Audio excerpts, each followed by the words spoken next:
The flu season is upon us. Which type will we worry about this year? And what kind of shots will we be told to take? Remember the swine flu scare of 1976? That was the year the U.S. government told us all that swine flu could turn out to be a killer that could spread across the nation. And Washington decided that every man, woman, and child in the nation should get a shot to prevent a nationwide outbreak, a pandemic. Well, 46 million of us obediently took the shot. And now 4,000 Americans are claiming damages from Uncle Sam amounting to $3.5 billion because of what happened when they took that shot. By far the greatest number of the claims, 2/3 of them, are for neurological damage or even death, allegedly triggered by the flu shot. We pick up the story back in 1976 when the threat posed by the swine flu virus seemed very real indeed. This virus was the cause of a pandemic in 1918 and 1919 that resulted in over 500,000 deaths in the United States, as well as 20 million deaths around the world. See how easy it is to... Thus, the U.S. government's publicity machine was cranked into action to urge all America to protect itself against the swine flu menace. Influenza is serious business. During major flu epidemics, millions of people are sick and thousands die. Well, this year you can get protection. The vaccines are safe, easy to take, and they can protect you against flu. So roll up your sleeve. Protect yourself. One of those who did roll up her sleeve was Judy Roberts. She was perfectly healthy, an active woman, when in November of 1976, she took her shot. 2 weeks later, she says, she began to feel a numbness starting up her legs. I joked about it at that time. I said I'll be numb to the knees by Friday if this keeps up. By the following week, I was totally paralyzed. So completely paralyzed, in fact, that they had to operate on her to enable her to breathe. And for 6 months, Judy Roberts was a quadriplegic. The diagnosis? A neurological disorder called Guillain-Barré syndrome, GBS for short. These neurological diseases are little understood. They affect people in different ways.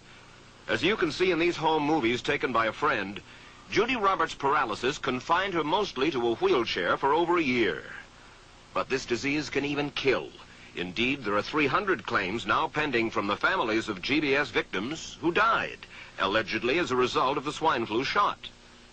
In other GBS victims, the crippling effects diminish and all but disappear. But for Judy Roberts, progress back to good health has been painful and partial.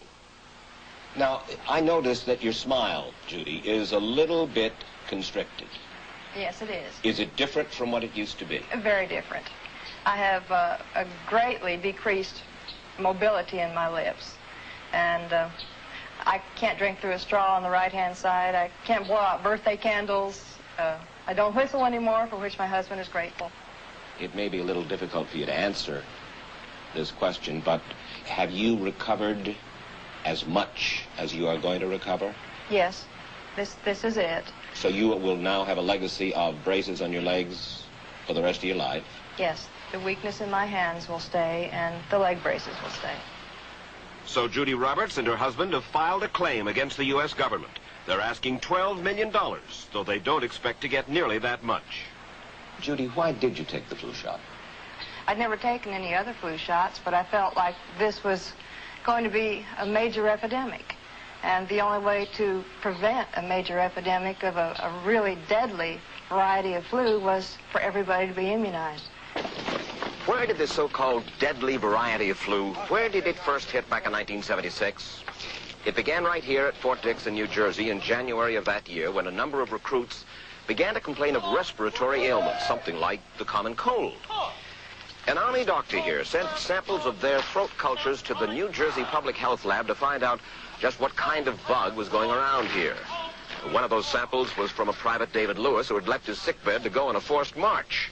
Private Lewis had collapsed on that march, and his sergeant had revived him by mouth-to-mouth resuscitation. But the sergeant showed no signs of illness. A few days later, Private Lewis died. If this disease is so potentially fatal that it's going to kill a young, healthy man, a middle-aged school teacher doesn't have prayer.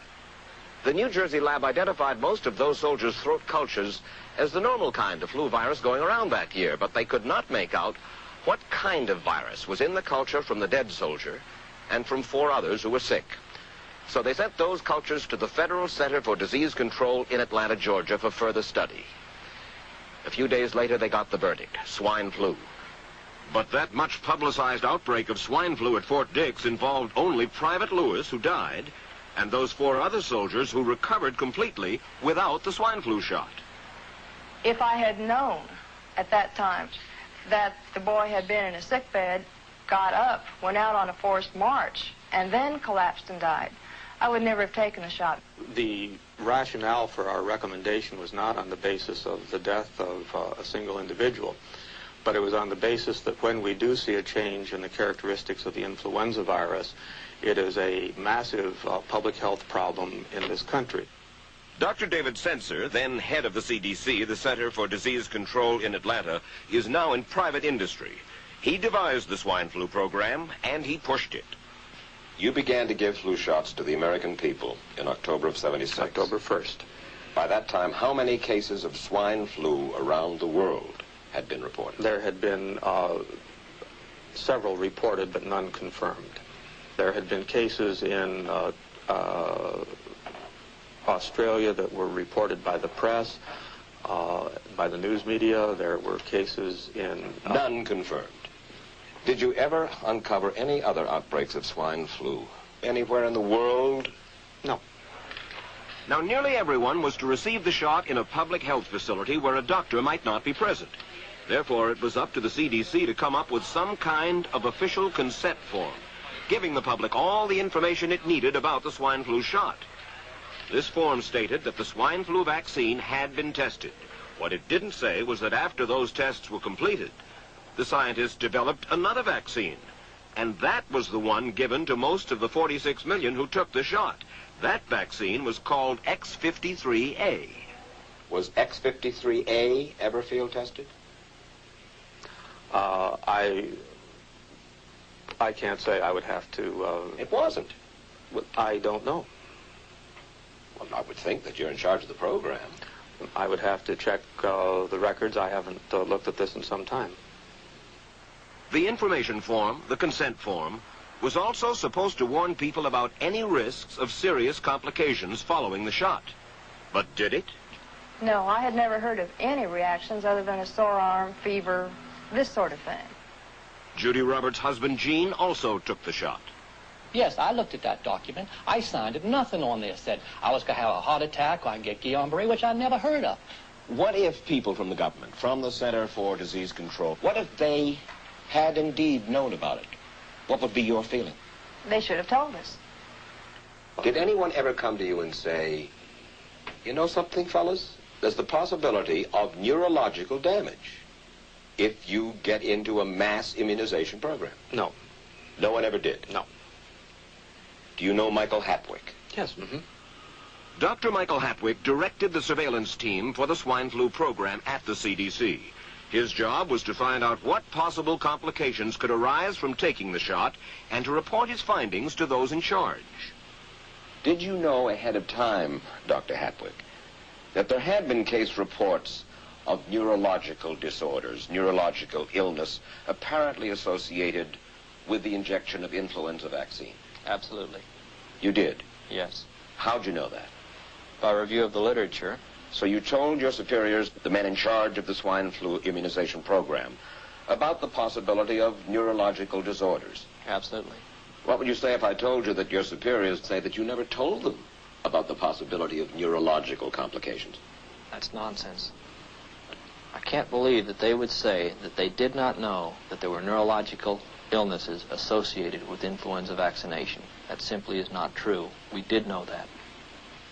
I've said that Dr. Hatwick had never told me of his feelings on this subject. Then he's lying. I guess you would have to make that assumption.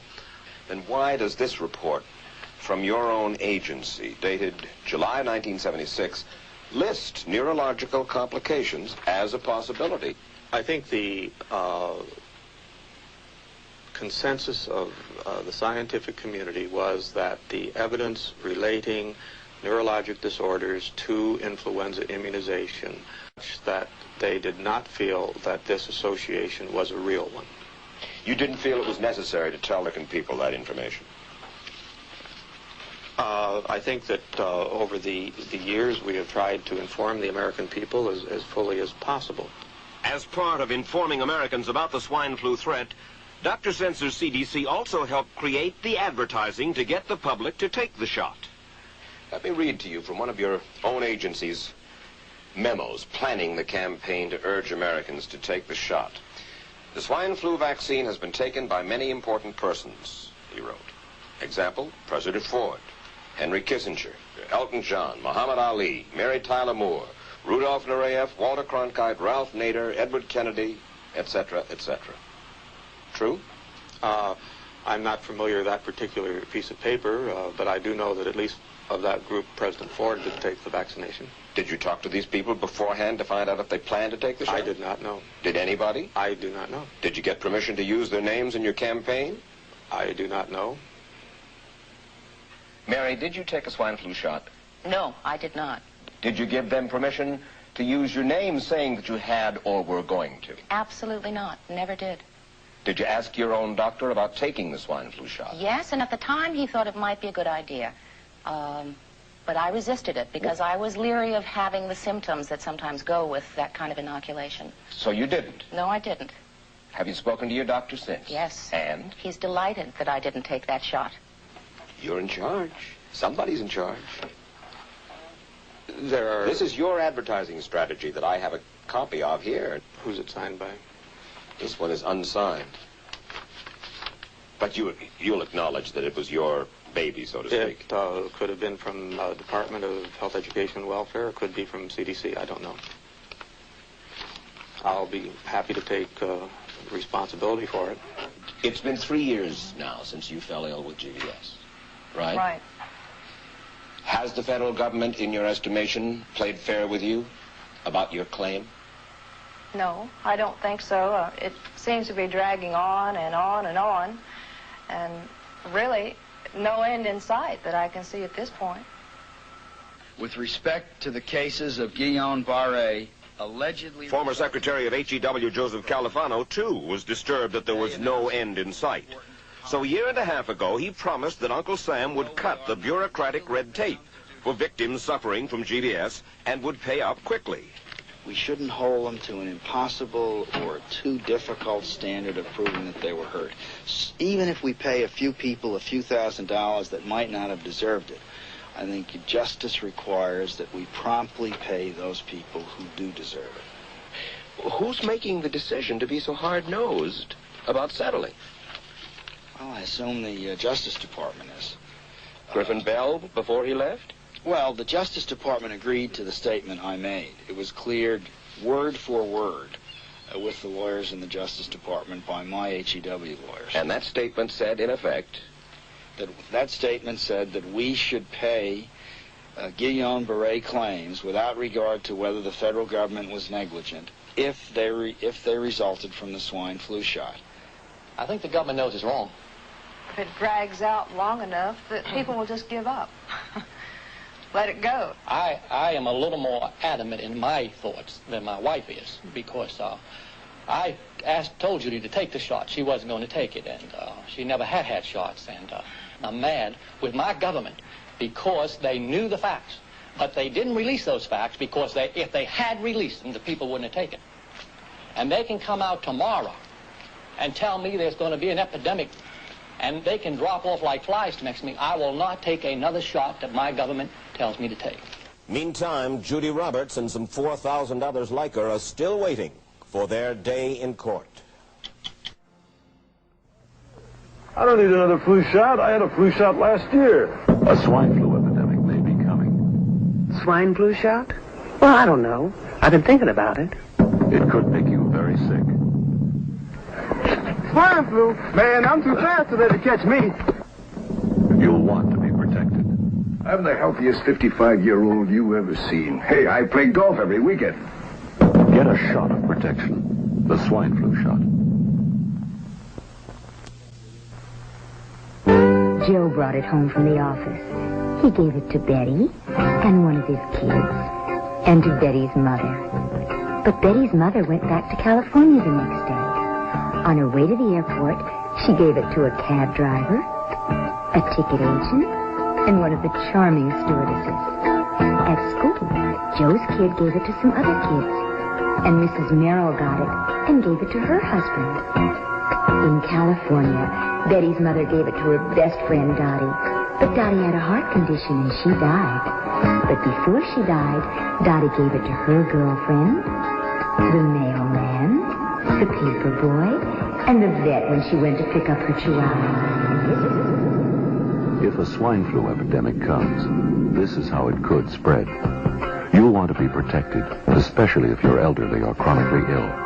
Get a shot of protection, the swine flu shot.